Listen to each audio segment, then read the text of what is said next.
Mood by Edvard Grieg plays. A bright orange wash spreads over the stage. We're in a restaurant. There are tables spread out and a bar. Behind the bar is a doorway leading off stage to where a dishwasher and sink would be. On the wall there is a sign for the bathroom. The restaurant is cozy with low lighting.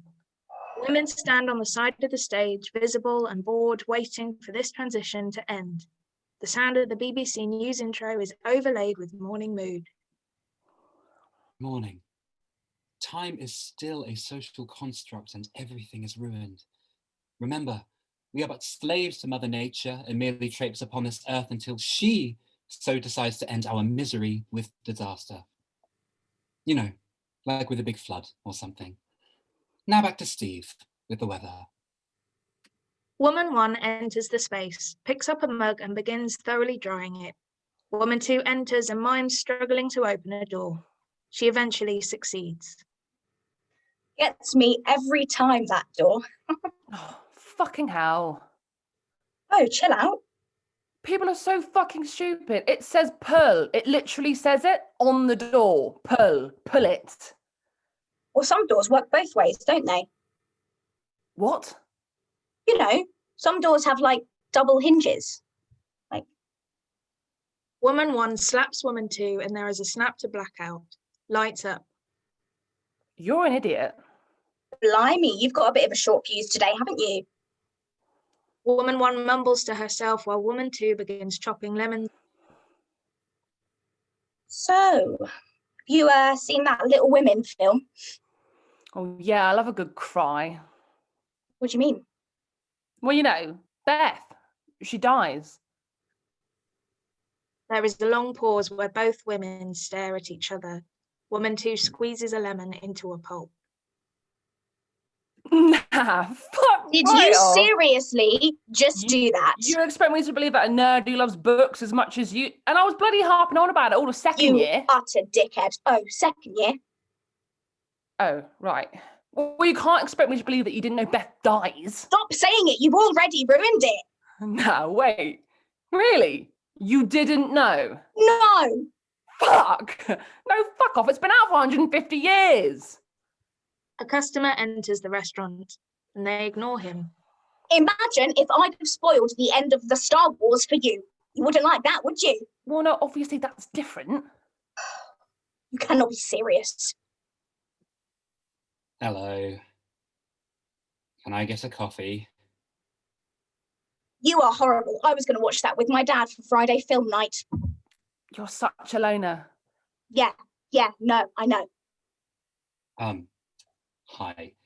You are actually open, right? Lighting changes and there is only one lamp lit. The light is green and indicates the character is talking directly to the audience. Jesus, yes, what? What do you want? The lighting changes back to normal. Yes, we sure are. What can I get for you? Do you do coffee? Lighting changes. Woman 2 looks out to the audience. No, never heard of it. Lighting changes back to normal. Of course. What would you like? Just coffee. Thanks. What kind of coffee, sir? Cappuccino, latte, Americano? Oh, I guess I'll have a skinny flat white with an extra shot of caramel. Lighting changes. There is only one lamp lit. God, have an original thought, maybe. Lighting changes back to normal. Coming right up. Woman 1 makes coffee as woman 2 continues chopping lemons and limes with increasing force. I don't know why you'd expect me to just know that. Second year, you are unbelievable. Oh, bore off. It's common knowledge anyway. Yeah, for the likes of you, maybe. Oh, yeah, to be fair, you don't even know how doors work, so don't really The know. double hinge is a thing, okay? It's big in Sweden. Honestly, you have no consideration for other people's feelings. Oh, for Christ's sake, it's part of the plot in a Friends episode. What, the double hinge? Well, no, Little Women. You know, when Rachel and Joey read each other's books and Rachel spoils the end for Joey after he does it to her. Come on. I'm sorry, I don't watch Friends. I don't get the hype. Oh, fuck off. Not liking Friends isn't a replacement for a personality. You're not being edgy. Are you talking about Beth dying in Little Women? Apparently, she didn't know. Scene 2. Literal shit. Nights change to a brighter day wash. There is a window shadow on the floor. Spotlights come on and off between chairs to indicate the number of customers being served. Women 1 and 2 are taking orders from customers during a lunchtime rush while having a conversation with each other. What? I said I have a severe nut allergy. No, not you. I said, how was the interview? Sticks and Sons or whatever, you know, for the fancy office job. Excuse me. Oh, yes, there is maple syrup on the bacon and maple syrup pancakes. It's actually Stonks and Sons. Oh, you've got to be kidding me. People have more money than sense. Don't get me started. So I had to rearrange to a Tuesday because they double booked themselves. And you know how I feel about Tuesdays? The worst day. Can I have the bacon and cheeseburger, but without any tomatoes? And lettuce. And special sauce. And gherkin. And actually, no bacon. Lighting change. A single lamp is lit. What a sad little life. Lighting change. Of course. Everything was fine until before I got into the room, right? It stunk. Like someone just let off a massive ponger, you know, like raw eggs and moist and warm. Like the loo here after round 4 of boozy brunch on a Saturday. Excuse me, my child needs a... No, we don't do child-friendly seats. Your sprog will have to sit on your lap or hit the road, I'm afraid. Lighting change. No worries. Once I've taken your order, I'll go and get that for you. Yeah, exactly that. It just completely threw me. It was literally all I could think about. What's your biggest weakness? And my brain shouts, uncontrollable gas. I think my, Lighting. A single lamp is lit. Your chips aren't overcooked, sir. They're just a bit crispy. Why don't you add some ketchup and grow the fuck up? Lighting change.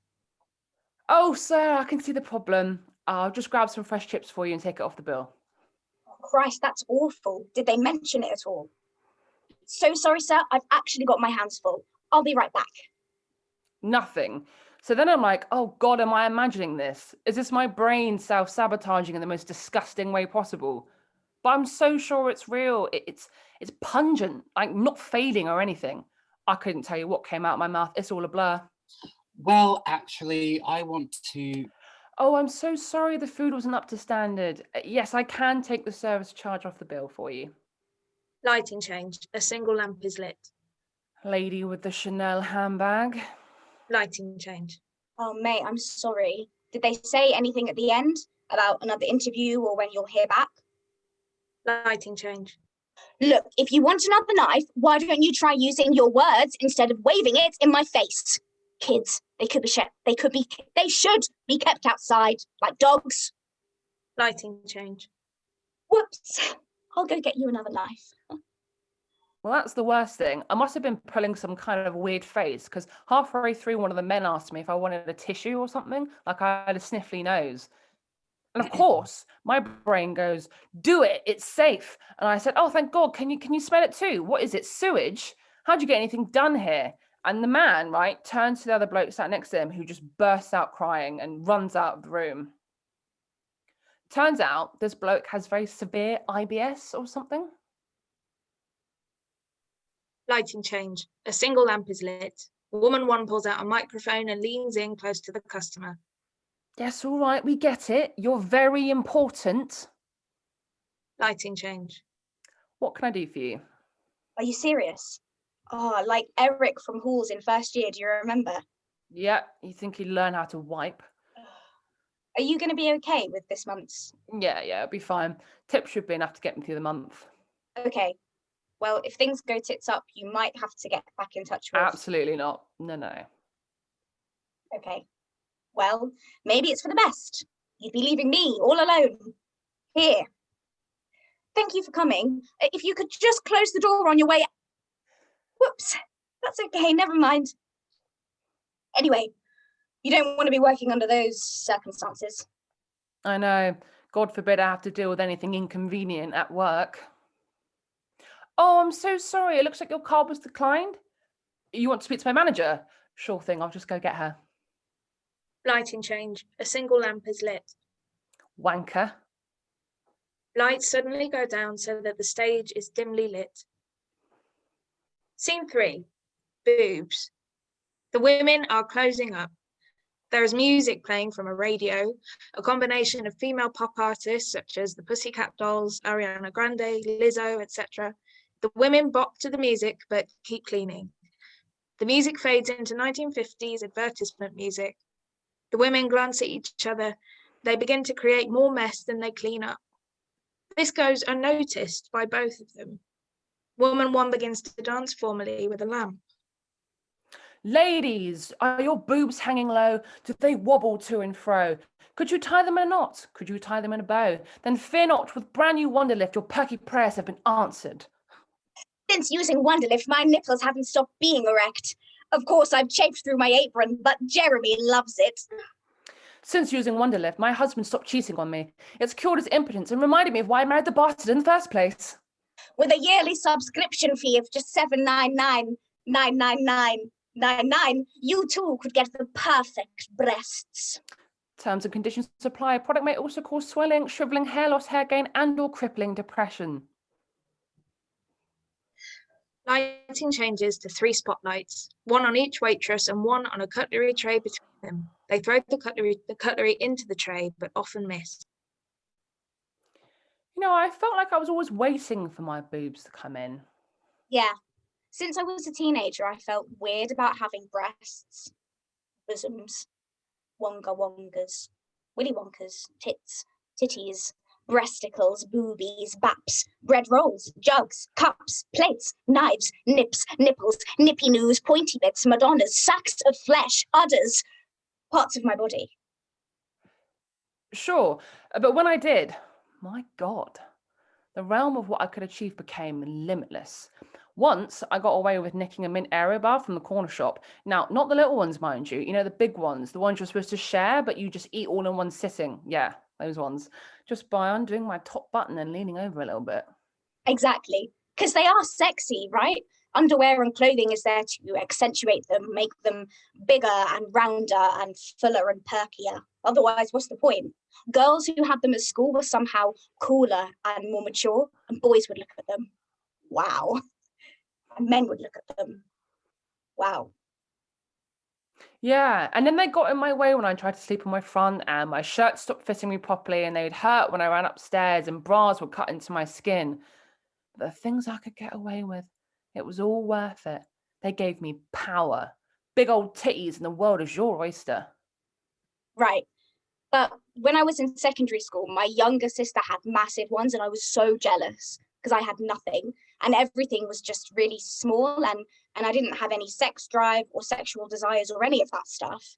And then suddenly I did, but I didn't have the boobs to go with it, so it didn't ever feel right. I didn't ever feel right. Didn't you ever feel that, I don't know, disconnect? Woman 1 turns the 1950s advert music back on. She performs to Woman 2 and the lamp. But Sir Lord Alan Sugar once said, with great power comes great responsibility, and sometimes big old titties came with some major responsibilities. Are you listening? Woman 1 ignores her. Probably should have flashed them at my last interview. They might have actually bothered getting back to me then. The shitty one or the shitty one? Beat. Woman 2 turns the music off and stares Woman 1 down. Oh, come on, stop being boring. Woman 2 walks off stage. Woman 1's spotlight and the cutlery tray spotlight fade to black and she exits. Scene 4. You ever had a dream? Woman 2 slowly drags on a mic and a mic stand. She stands close to the mic so that the audience can hear her every breath. The spotlight is intimate and there is a soft green light on the background. There is eerie music playing, which gets louder as the scene goes on. I had an awful dream last night. More of a nightmare, really. I woke up, went to get ready for work, looked in the mirror, and they were gone. My eyebrows. Just like that. vanished. Like Voldemort, but with more, you know. I rang my mum in the dream, cried down the phone to her. She told me not to be such a baby and grow up. I told her to fuck off. Felt very real. I tried to draw them on with Sharpie. That looked awful. Then I tried to scrub them off with the kitchen sponge. That just made them thicker. Suddenly, I remembered I was late for work, and like how dreams work, I blinked and I was on the tube. I wore a woolly hat to cover my shame. It was summer, on the Northern Line. Someone tried to talk to me, asking for directions or something, but I ignored them. Didn't look up from my phone. Googling the property prices of one-bedroom flats in Australia, readying my escape. I got into work, uneven caterpillars hovering above my eyes, and I just cried all day at work. Wept. No one said anything. No one seemed to notice. I'm sure there's a moral in that somewhere. A subconscious fear. When you dream of your teeth falling out, that means you're stressed, I think. I've had that before. Woke up with the feeling of crumbling teeth filling my mouth and blocking my airways, choking me. But this was worse, somehow. This time I woke up sweating and shaking, bed drenched, ran to the toilet to check my eyebrows. All good, thank God. Don't think I'll ever go near them with a pair of tweezers again. These bad boys are my best asset. The music cuts. Lights change back to a general wash. She moves the mics down to the side and gets out a pad of paper and a pen. Anyway, that's how I am today. Thank you for asking. Bit on edge, as you can imagine. I'm always on edge in this place. I often just daydream about quitting this job and running for the hills. Imagine if I worked in a fancy office, people would be bringing me coffee. Imagine.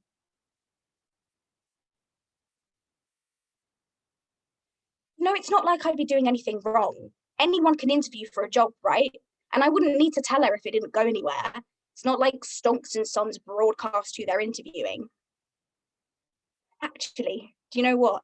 I've been thinking about this for ages now. I'm almost 25. This morning, I wiped piss off the loo seat. Not even my own seat. Not even my own piss. I mean, these are my golden years. This is it.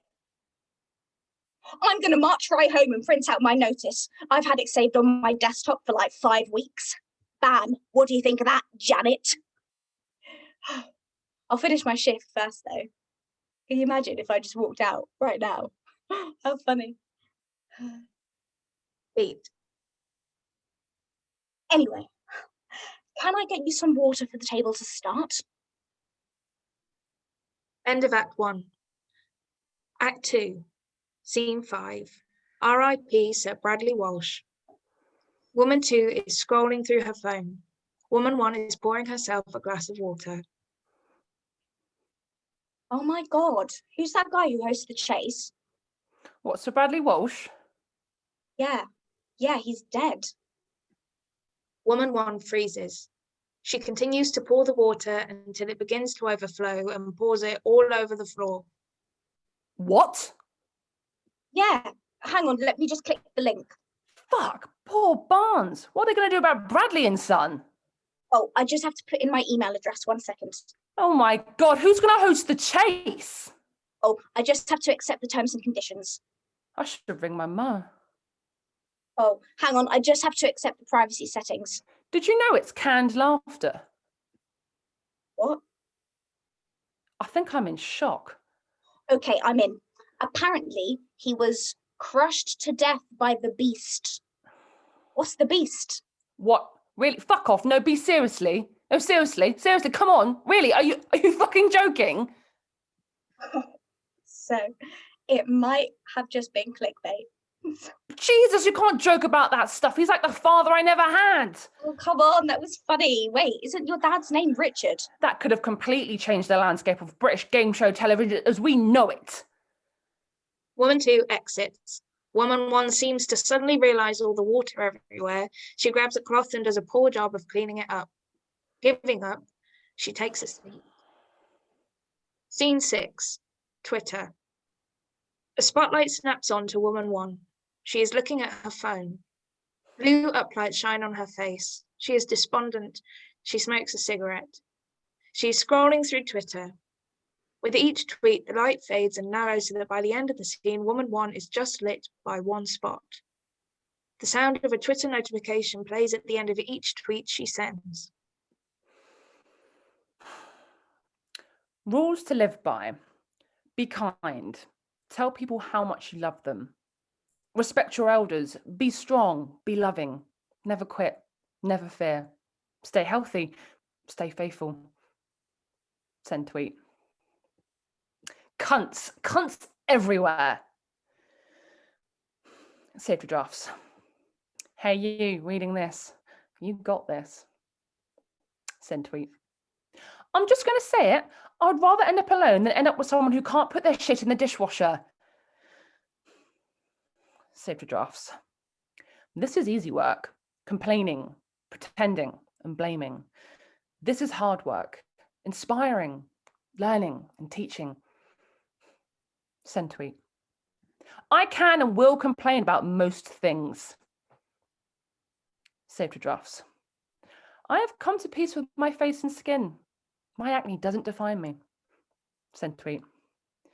Fed up of researching acne treatments and reading shit like sacrifice 3 virgins during a full moon and apply the blood with a clean cotton pad 9 times an hour. Save your drafts. Turn the TV off and read more. A person who reads lives 1,000 different lives.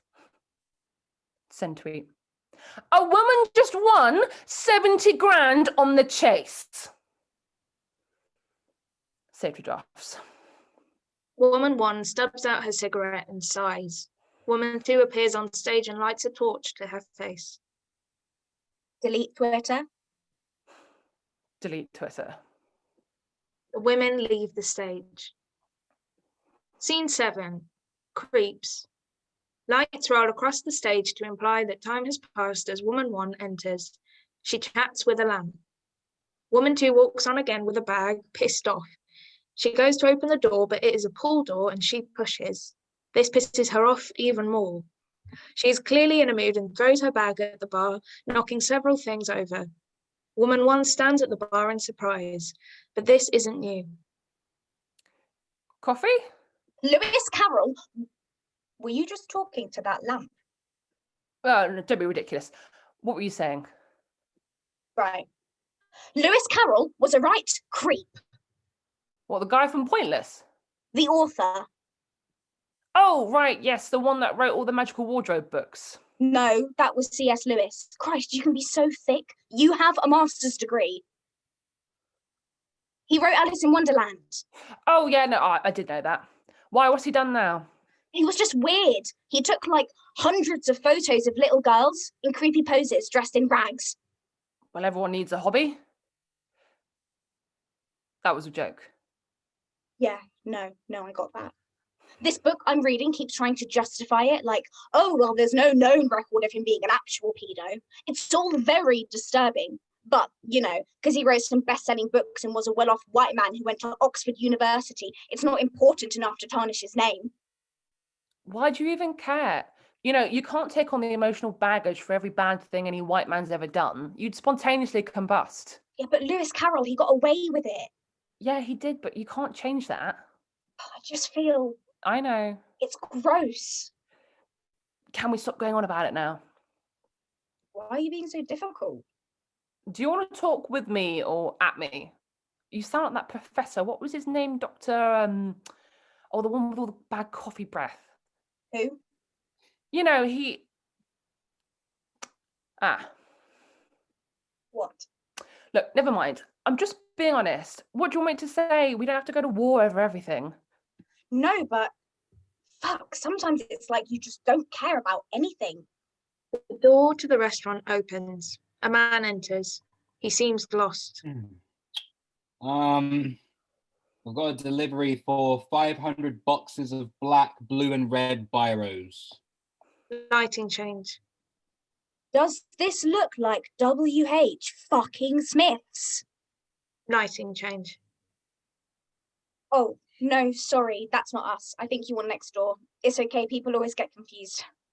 Woman 2 goes to the door to show the delivery man out. Woman 2 walks across the stage and off. The spotlight follows her and then flickers back to Woman 1. Scene 8. You could do anything?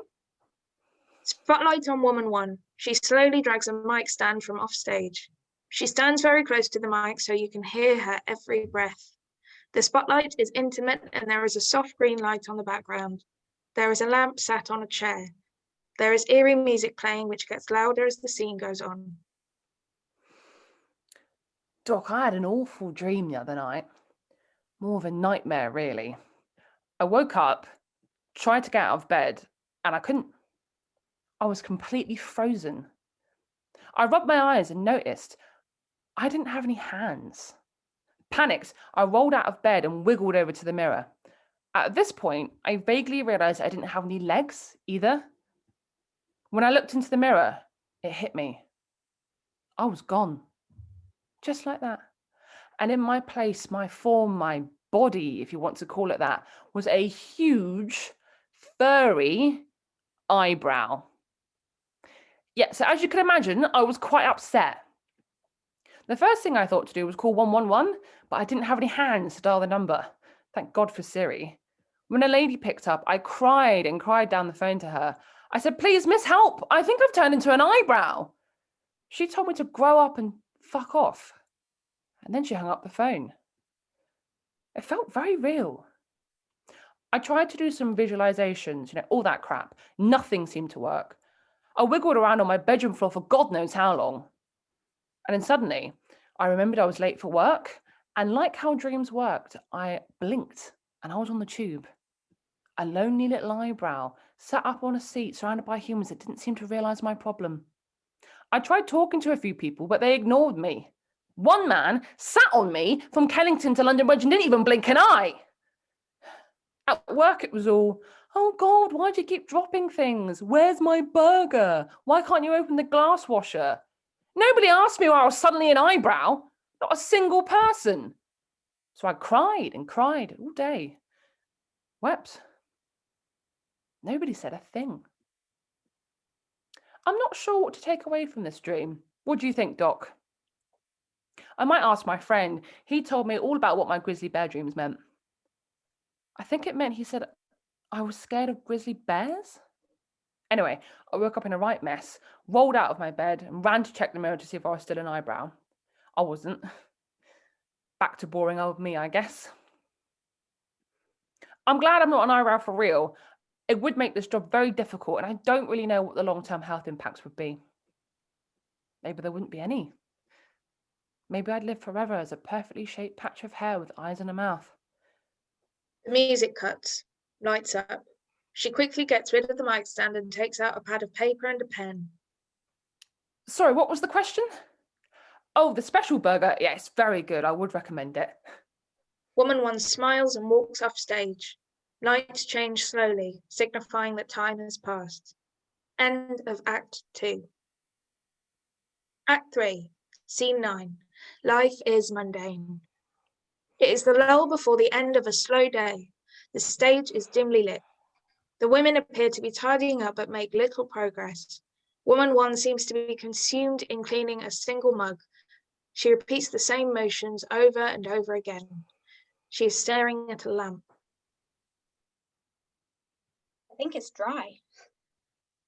Huh? Woman 2 points at the mug. All right, yeah. What's up? Well, I was just thinking. Careful, you could pull something. Fuck off. You ever just go to the cinema? Only all the time. Let me finish.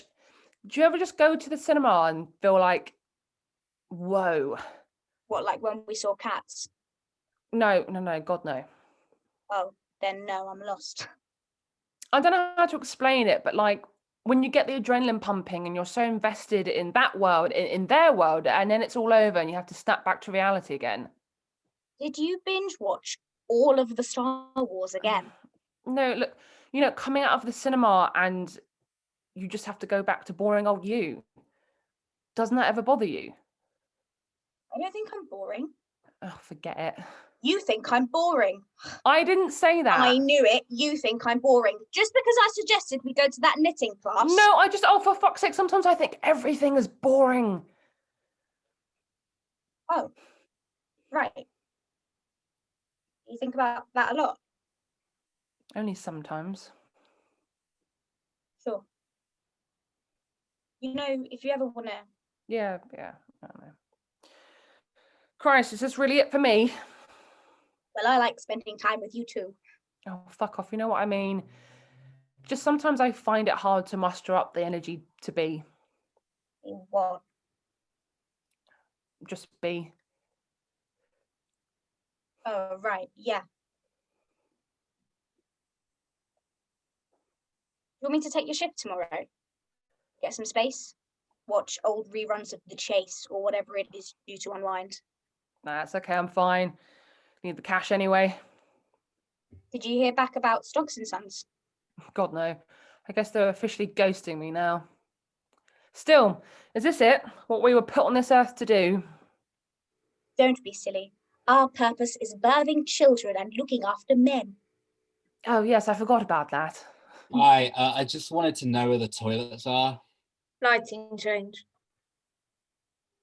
Read the fucking sign. Lighting change. Absolutely. It's just down there and on the right. You should really have a sign. Sure thing. Enjoy your pee. Sorry.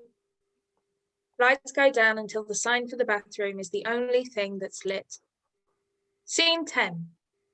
Allow me to explain. Lights up on the women. Woman 2 throws a cup of muddy water over woman 1's left foot. Woman 1 puts plasters over woman 2's eyebrows. They stand downstage left and right respectively. 2 spotlights shine on them. There is a high-pitched ringing noise that gets louder and louder throughout the scene. I'll take you through this step by step, sir. Let me start again, shall I, Janet? Today I ran out of my favourite eyebrow pencil. This morning, I was running for the bus and I slipped in a puddle. So I filled them in with eyeliner. You know, one of those puddles that looks like water on top, but are actually filled with mud, like a tiny bog. This eyeliner was the only one I could find that wasn't gel, because I'm not an animal. My shoe and sock got completely engulfed by this boggy death trap and I rolled my ankle and tripped. I got it from Claire's Accessories about 9 years ago. So you can probably guess that I missed the bus. It seems I had an allergic reaction to said eyeliner, causing my forehead to turn red, my eyes to water, and most of my eyebrow hairs to fall off of my face. Who knew makeup could go off? I could have called an Uber to the station, but who's got the money for that? I did not notice this until I went for a quick dump on my one and only break today and looked into the mirror to see the shitstorm that is the top half of my head. By this point, I'd sort of given up. You see, I was already running late when I left the house. And so, yes, it is possible that before I bandaged them up, some of my eyebrow hair may have made its way into your Americano. You know, because I tend to wake up late, resenting all my life choices that have led me to being here, right now, with you, in this bistro equivalent of a tiny fucking bog. I don't understand why that's so hard to believe, sir. So that's why I'm 20 minutes late, Janet. You can complain to my manager all you like. I've only got 2 weeks left. Wait, what did you say? Now, ask for a refund or get out of my face. As you can imagine, I'm having quite the day of it. You're leaving? When were you going to tell me that? Yeah, I got another job. Oh, a job? Where? I mean, you didn't even say you were applying. Look, don't be mad, okay? But it's the one at Stonks and Sons. Right. There is silence. Women move suddenly and leave the stage at opposite ends. Scene 11. Scooters are for losers. General day wash. Woman 2 enters absent-mindedly, reading a book. It is upside down. It's quiet in the restaurant, and woman 2 enters. Some stupid cunt on an electric scooter has just knocked me arse over tit. Oh my God. I was just getting off the tube, minding my own business, when Derek, that idiot, flew past me on one of those stupid contraptions. Who's Derek? I mean, what are people doing? He was in the fucking road acting like a car. He didn't even have a bloody helmet on. Oh man, I hate it when Derek acts like a car. It's not funny. I could have been killed. Hang on, don't you have that uncle called Derek? The one that lectured me that time about how he can turn off his central heating from his mobile phone? Yeah, well, he was trying to kill me. It's a conspiracy. Don't be ridiculous. I mean, he didn't even stop. These things are infesting this city. Oh, look at me. I want to save money and the environment. Oh, look at me. I've got tons of cash to drop on a child's toy. Oh, I'm so quirky and eco-friendly. Do one. I think they're cool. Say that to my face. I just did. I think they are eco-friendly. You're just trying to rile me. No, I'm not. Yes, you are. Look, they aren't even that expensive, and with a durable light frame and air-filled Why tires. do you know They so really- much about scooters? Look, they're even renewing the laws about them on the roads. So You've it's- got one, haven't you? I had some extra money left over from my birthday, and so Oh, yes. fuck okay, me. Who I've even got- are I've you got anymore? one. They're so expensive. Why would you buy Yeah, well, out you've got all an the Apple things you- Watch. Yeah, well, you can't kill someone with an Apple Watch. Well, you probably could if you stuffed it far up enough there, you know. Oh, fuck Look, off. I'm just saying. you're I being can't very believe you judgmental. spent so much money on something you can't even use, like some kind of techie Tory. Tory, you've been horse riding. Yeah, well, you went skiing twice. You've got the latest iPhone, and you don't have a case on it. I saw you on Waitrose once. Oh, how dare you! You know Iceland is next door. I got confused. Oh my God, I'm so sorry. Forgive me. They're so alike. What gave it away? Was someone shopping on an electric scooter in there? I was cashing in on my free coffee. Oh, of course, because you can't get free coffee anywhere else. I don't like this coffee. That sounds like something a Tory would say. Oh, shut up. Uh-huh, stifling the voices of the unskilled workers now. You went to a private school. Yeah, and you went to a grammar school. That's not the same. Bullying and elitist culture. It sounds the same to me. I wasn't bullied. Mate, you told me you cried when you got a B. Wow, yeah, I did. I cried. How did we get here? You started it going on about scooters. Stop defending the scooter people. Look, you can have a go on mine if you like. Oh, wow. What a privilege. Yeah, go on then. Women run off stage, excited. Scene 12. Chestnuts roasting on an open fire. Woman 1 and 2 are unpacking boxes of tacky Christmas decorations. It's been a long shift and they quietly hang various bits of festive tap from the walls and ceiling. I bumped into Corey the other day when I went out with Oh, right. Wait, pass me that. Woman 1 passes woman 2 a box marked Xmas decks. Yeah, it was a good night actually. Corey from first year, that Corey. Yeah. Well, anyway, he's got a very nice flat in Pimlico, and I was just Wait, thinking. you went home with him? Yeah, of course. Doesn't he have a girlfriend? I swear on Facebook he's in a relationship. Well, open relationships are very common these days. So he said that to you. Well, no, but like at the time I was sort of. If you know someone's in a relationship, you shouldn't mess with that. Hello, I just said I didn't know if he was or wasn't. It's not my problem, is it? Oh, what the fuck is tinsel anyway? It's like glittery asbestos. Why do you always need me to agree with you? Oh, come on, you know what I'm getting at. No, why can't I just think you're wrong? Woman 2 knocks into a lamp. It wobbles. Whoa, careful. Wait, what do you mean? Woman 1 opens another box of decorations. I can't keep track of you sometimes. What? The one time you choose to have an opinion on something and it is so self-centered and unimportant. Woman 2 opens another box of decorations. God, this one's full of crackers. That's hilarious. What? Oh, you think I'm self-centered? What are you getting at?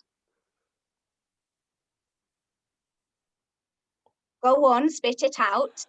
Oh, I don't know. I just think lately you've been a bit of a fraud. What do you mean? Forget it. No, go on. Look, I shouldn't have said anything.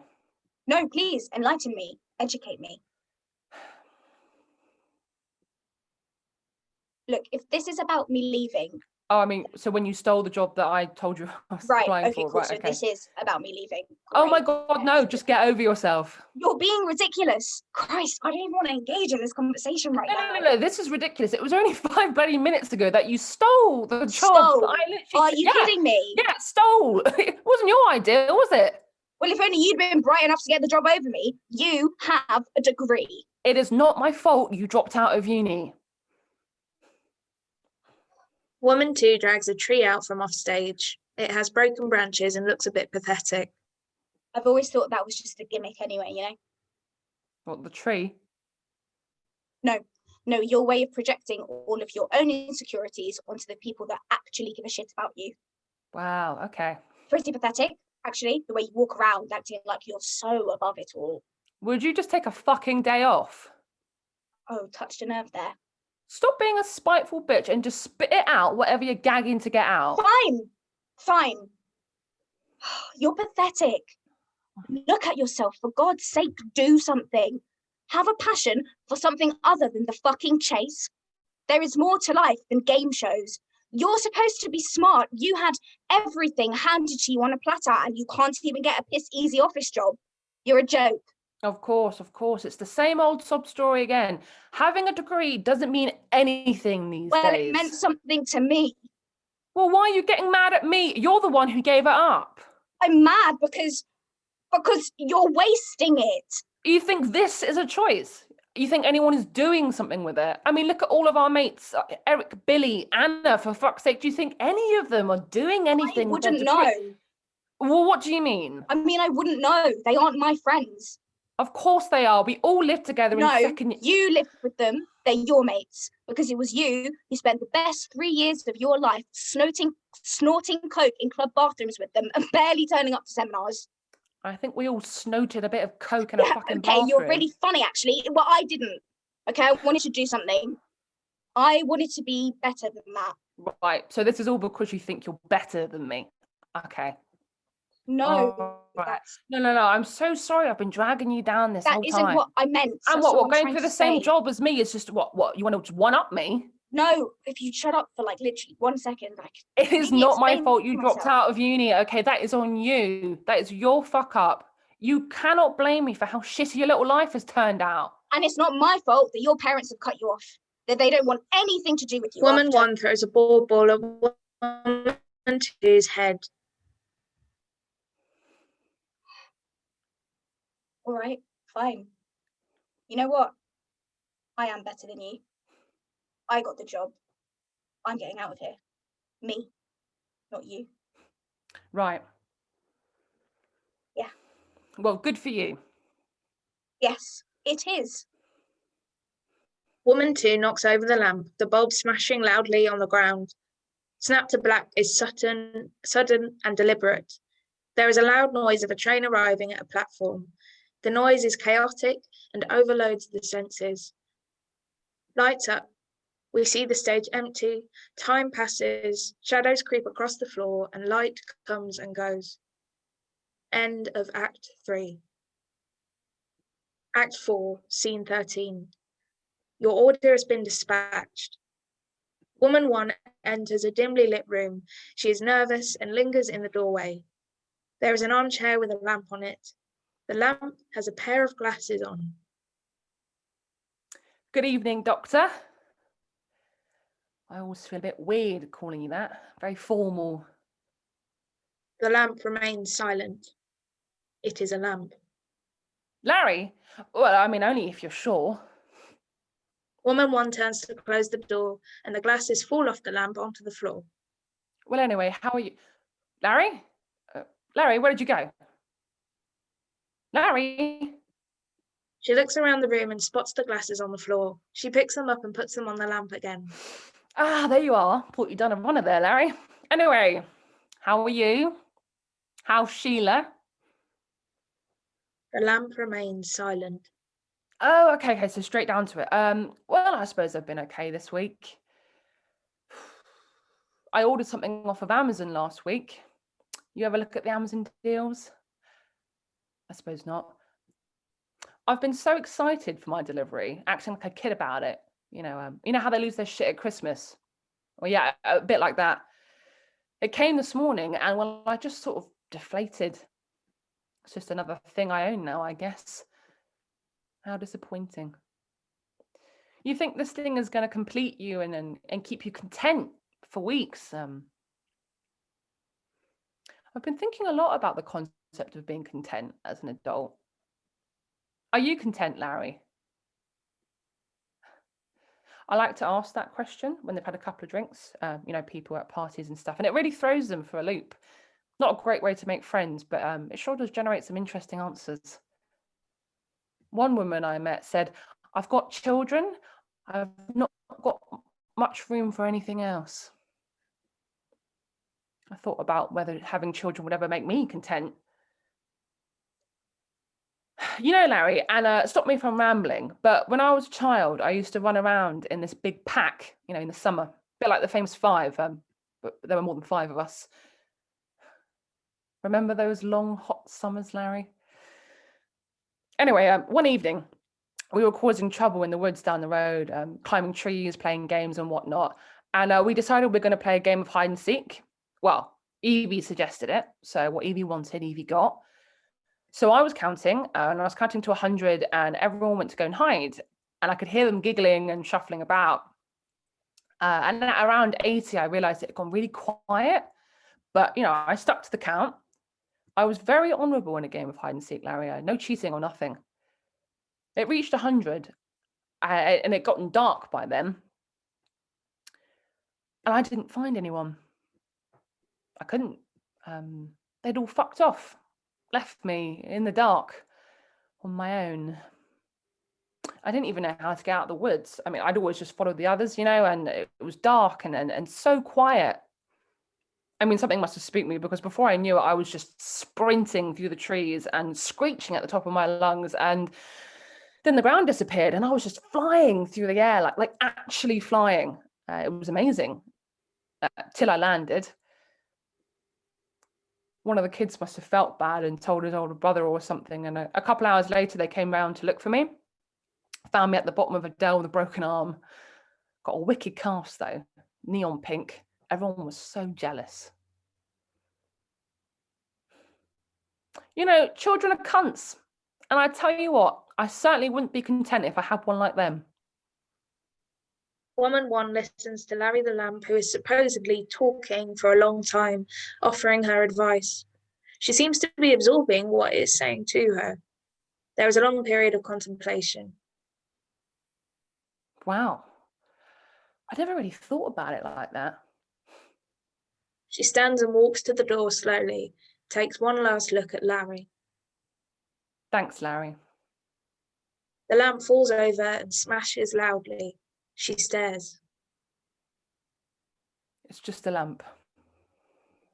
Woman 2 calls from offstage. Oi, are you gonna get off the bog and help me with these or what? Woman 1 stands and leaves her space, bowing awkwardly to the lamp on the floor. Scene 14. Eggs have layers. Woman 2 enters the space and knocks over a lamp. She doesn't seem too bothered by this and steps over it. She looks out at the audience for a period of time until they become uncomfortable or react in some way. She seems to be deciding when to speak. She plays with this game.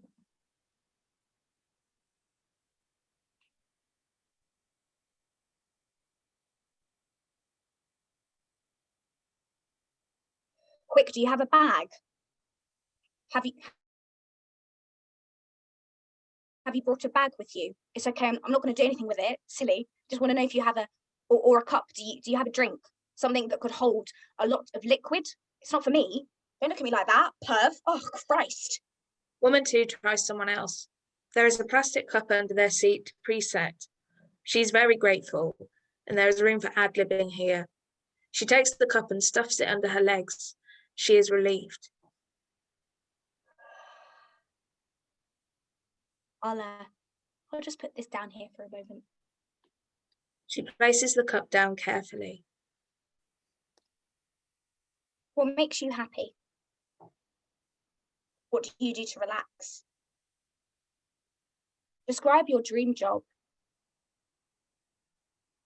I've been trying to meditate recently. Got a free trial of that Headspace app. Calms me down, well, for a few minutes. I'm not very good at stopping my mind from wandering. Keep thinking about all the shit in the world and how everything is basically on fire. But actually, my life is going pretty well at the moment. I mean, I'm a university dropout and I've managed to get this cool new job. Where do you see yourself in 5 years' time? Who was your first celebrity crush? What's your biggest fear? It's hard to keep a blank mind when I'm using my mindfulness app. I thought I'd be really good at it, but I've never enjoyed just switching off. I feel like if my brain ever stops, I won't be able to start it back up again. It's not worth the risk, is it? I think I'd rather just keep going. Because if you stop and start, thinking, where does it end? You spiral, right? Imagine a field. You are sat under the tree in the field, and you are at peace with the grass below you, prickling your legs. Tree. I am under a tree.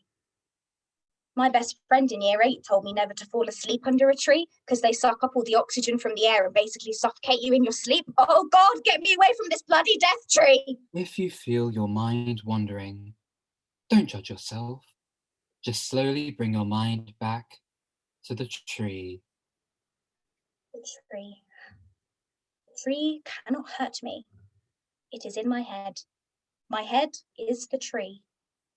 The roots are my body, and they reach down and crush my vital organs so I can't breathe, and the pain is excruciating, and I'm being consumed by nature, and everyone in my new job is watching me suffocate, and they point at laugh at me because I fucked at a uni and wasted the best years of my life, and I'm completely naked. Oh, fucking hell, what the fuck?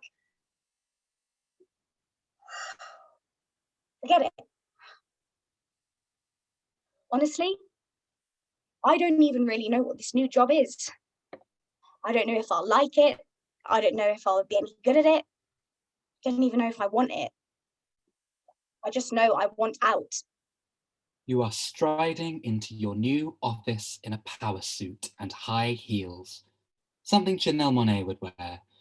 Your new boss smiles at you and hands you a coffee from the Nespresso coffee machine. It tastes like success, financial stability, and your parents' approval. You sit down at your shiny new desk and turn on your computer. You feel something bubbling in your stomach and go to grab the little bin by your feet, but it's too late. You've thrown up all over yourself. Your vom keeps coming. It's acidic and stings your nostrils as you choke for air. No one sees you. No one gives a flying fuck. A bit dramatic, really. Sometimes I like to think about the worst possible thing that could happen in any given situation, apart from like a slow and painful death, just so I'm prepared, just in case. Then anything that does happen is a pleasant surprise. My gran, God rest her soul, used to say that she could think herself into a coma. I still don't really know what that means, but it's stuck with me. If you were a biscuit, what type would you be? Have you ever been in love? What do you care about most in the world? My gran, God rest her soul, lived until she was 98. I can't wait to be old. Well, old. Age is just a number, as they say. He knows. She points and winks at an audience member. I'm going to be insufferable. No holding back. Just say and do everything that pops into my head. Fucking marvellous. Woman 2 points out people in the audience and says something rude about them. Bloody hell, that feels so good. Awful. Of course, if you wanted to give me a slap, I'd understand. But give it 50 years. No more morals. I'll be in my element. Things will be simpler. Easier.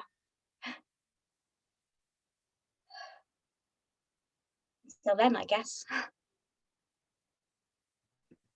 Woman 1 shouts from off stage. Quit bugging those poor people. No one cares what you've got to say. Come and help me carry something. Woman 2 leaves and then comes back for the cup.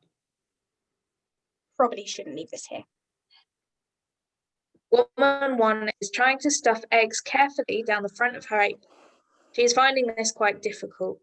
Woman 2 stumbles upon this scene and watches her. This is ridiculous. Oh, is that for me? Thanks. Woman 1 takes the cup from Woman 2. No, hang on.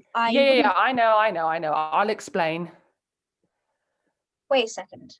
Look, don't just stand there. Look, take some of these, would you? I'm going to put them in my locker. Woman 2 helps Woman 1. You know, I usually always try to support your ludicrous endeavours, but what exactly are you nicking eggs for? Did you hear about Georgie? What? They fired her. Oh, right. That's bad. Duh. Sorry, I didn't work with her a lot. Oh, okay. So to be clear, the eggs. Oh, right, yes, I thought I'd fuck them over for breakfast tomorrow. They'll be eggless for Saturday brunch. Oh, What? well, aren't you working tomorrow morning? No? Oh, hang on. Woman 2 puts down the cup of piss and then she checks her phone. Woman 2 tries to subtly take the cup back. Oh, shit. Woman 1 picks up the cup. Where were you going to put them all?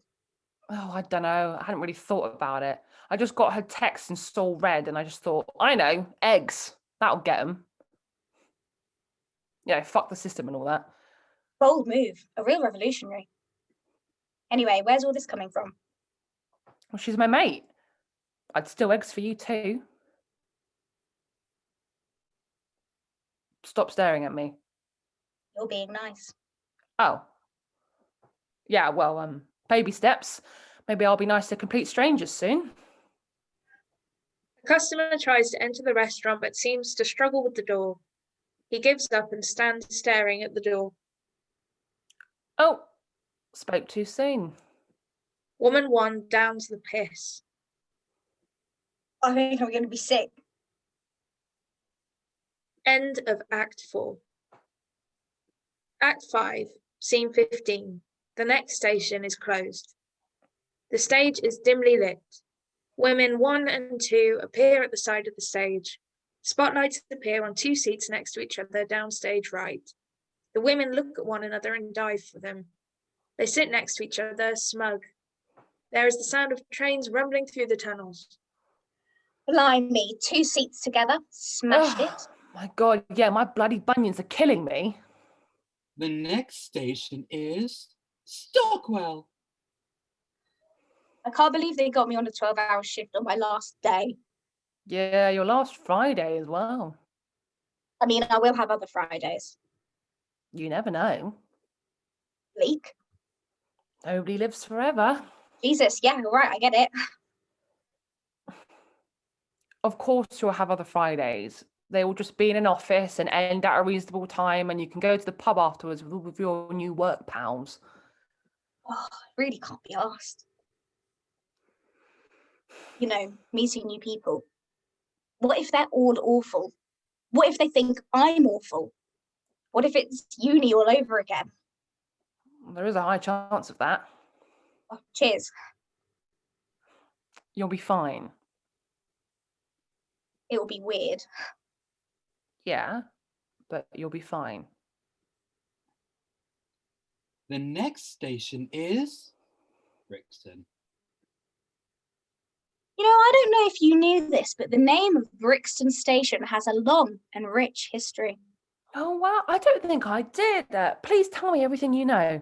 So most people think it's to do with the area and its history, but most people would in fact be wrong. It started out as a whisper from local bricklayers. See, back in the day when things were in black and white, they would carry their bricks one by one, and well, they used to weigh roughly a ton. And so as they hauled them to and fro, they would grunt, "This brick weighs a ton," which turned into brick ton, and finally Stockwell. Brixton. Oh, sorry, you're right. Brixton. No, of course. Yeah, Brixton. That A makes sense. local tube designer was walking by, heard this term, and thought to himself, I shall name my next tube station Brixton, for the people. Wow. That is amazing. I'll tell you what, a common misconception is that Stockwell, not Brixton, Stockwell was named after Lord Stock of Wells, but back in 1623, there was a huge market town there, and all across the land, people raved about it. And, one day a king was walking by and decided to take a look. And the king, right, he found everything his heart desired and remarked to a nearby fool, this market is stocked very well indeed. But that nearby fool was no fool at all. He was, in fact, a local tube designer. One of those? Yeah, exactly. Yeah. The same thing in your story, but this happened again in mine. I know. Come up again. I know. And he'd been stuck on this name for weeks, right? Yeah. And there you have it. He named it Stockwell, and that name has lasted to this day.